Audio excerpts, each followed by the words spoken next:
Hey there, this is Chris, and I'm going to show you how to hook up the ZMODO DVR.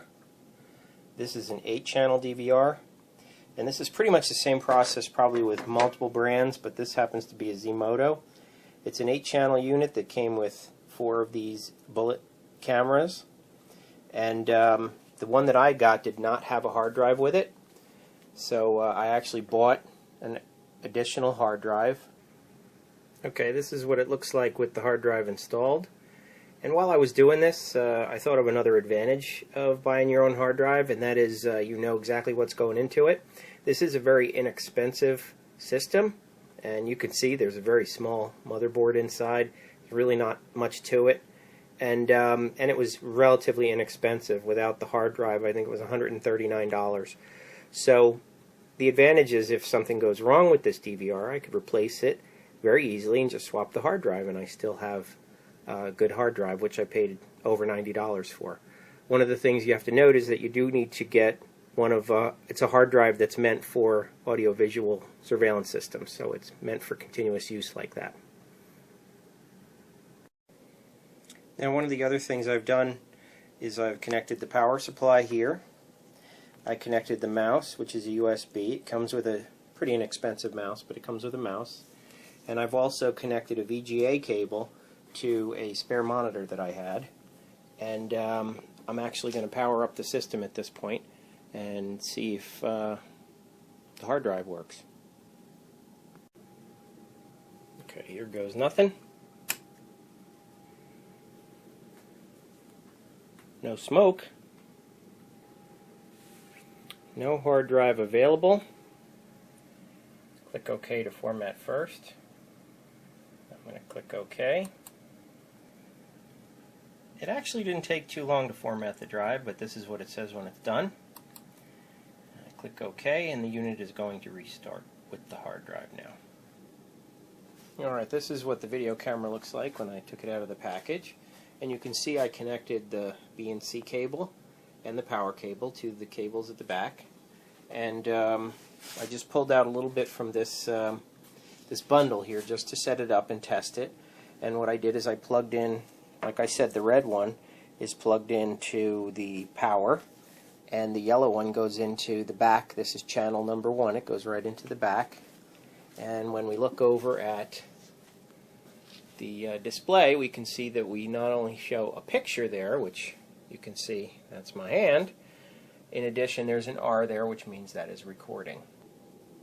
Now, there's something else I want to tell you about. I opened up another camera here, which I'm going to actually be putting at my front door. And one thing to realize is that the DVR has the capability of recording sound with video, but the cameras don't have microphones in them. So you can actually buy, this is an add-on microphone that actually hooks up to the camera, or you can put it on top of the camera, or however you want to do it in your installation. I'll show you how I do mine in a moment. But on the other end, it comes with 3 connectors. One of them is the sound, which is this white connector. The other are power. One is for power in, and the other is for power out. One's female, one's male. And so I'm going to hook this up, and I'm going to show you how this works. Now, one of the other things I had to do, and by the way, I got this just from Amazon. It was really pretty inexpensive, about $8. But I did have to get a different type of cable. I told you that they came with 4 60-foot cables. That cable doesn't have the sound on it. It just had power and the BNC, the video connector. So for us to have sound, you need to get a new cable. And you can get these on Amazon as well. I think this one cost about $12 for 100 foot, which is more than enough that I'm ever going to need for my application. But that's okay. It's better than being too short, so that's why I went with the 100 foot. But I'm going to hook this up and show you what it looks like. This is pretty straightforward, but the video comes from the camera and it goes down the yellow BNC connector on the video, on the cable. The other side, which is the power, is going to hook into the microphone, and then from there it's going to go to the power that would have normally gone to the camera. The other side is actually the audio, and this just happens to be red and white just to confuse you. But the bottom line is, here's the microphone, and it's hooked up, and you can actually see that the second camera actually works. That's my hand in front of the second camera. To mount the microphone in the camera, what I did was I raised that shield at the top just by loosening that screw and stuck it in underneath there, ran the wire to the back. Now the rest of it's going to be hidden, you'll see in my application, by the front door, but the good thing about it is that it has a microphone now, and not only is it going to record video, but it's also going to record any conversations that might take place at the front door as well. So one of the things you're going to need to do in order to record audio is you're going to have to go into the menu. I did that by right-clicking with the mouse, and into the record settings. And on here you'll see audio at the bottom is set to enable or disable. It takes up more space on your hard drive if you record audio. So I think by default it comes disabled. But I've enabled it, and I clicked apply, and now I know that audio is being recorded. One of the most challenging things is to run the wires and hide them and protect them. But if you have siding on your house like I do, you find that you have a lot of areas where you can actually run wire. So I'm going to put two cameras here, one facing in this direction and one facing the side of the house, because I have two basement windows here. And so this corner is actually going to hide two wires for me running down. And so I fed them down inch by inch, and they eventually came out the bottom of that corner channel. And what I'm going to do is I'm going to run them underneath the siding over to the where the air conditioning lines go through the concrete wall. I just chipped out what the contractor had put in, and you can see I have a snake sticking out of it. I'm going to attach all the wires to it with tape, and I'm going to pull them through the wall, and then I'm going to make sure I caulk up that hole really good.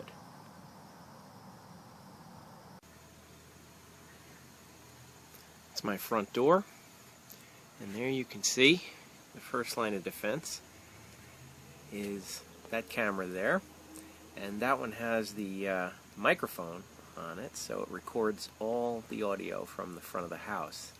And it is actually a very sensitive microphone.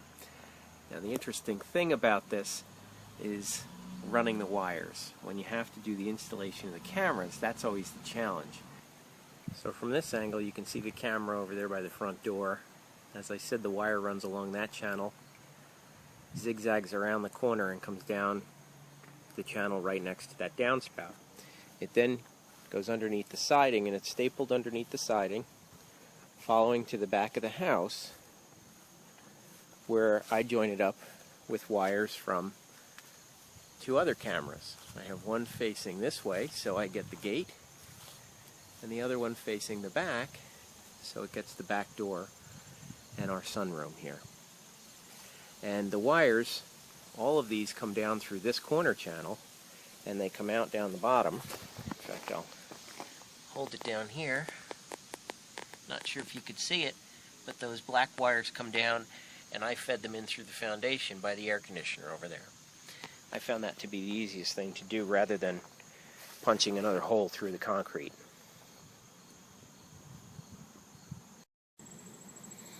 Now on the garage side of the house, I have another camera up here in the corner, and it faces out so that it gets the entire driveway and even a visual of the street. And in the same way as the other ones, I ran the cable down that J channel and underneath the siding, and I leveraged an existing hole that was already down there and fed the wire into my garage and snaked it into the basement.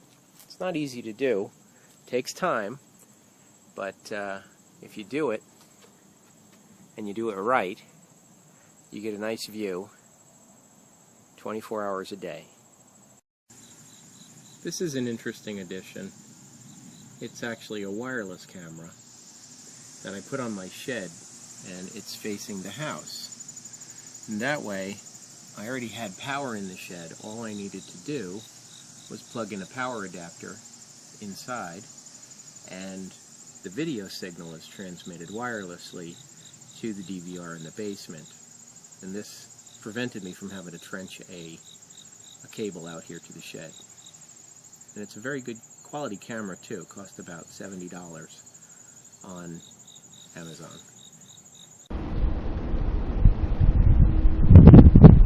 Here's an example of the picture quality and the sound from the front door camera. It sounds better when you listen to it from the DVR than it does on this video, but you can still tell what everybody's saying, and it's pretty clear. I'm very, very pleased with it.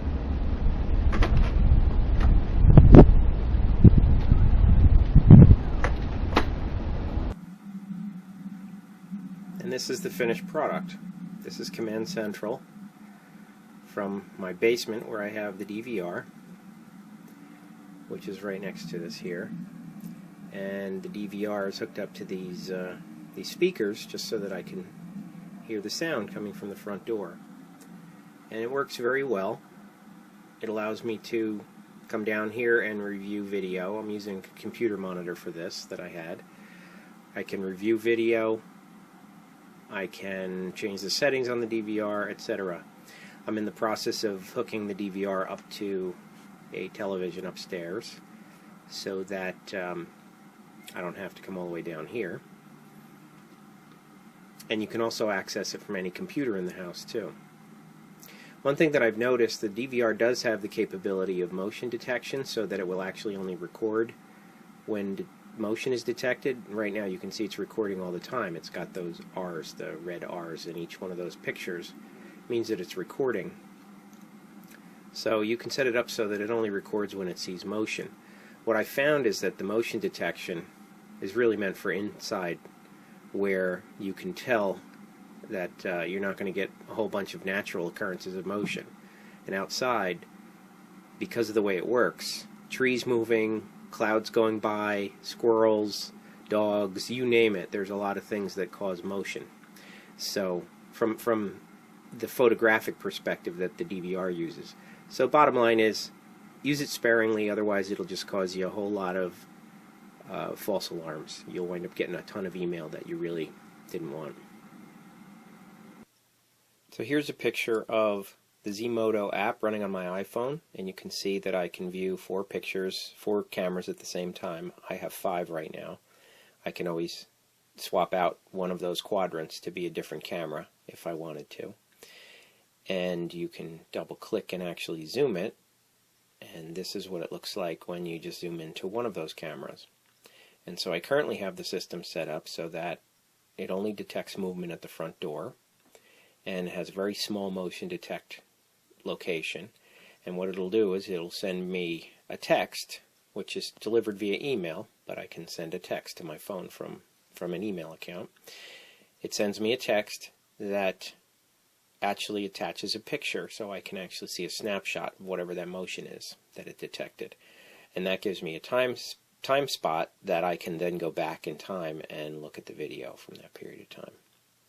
And there you have it. So I hope you enjoyed this and found it informative, and good luck with your system.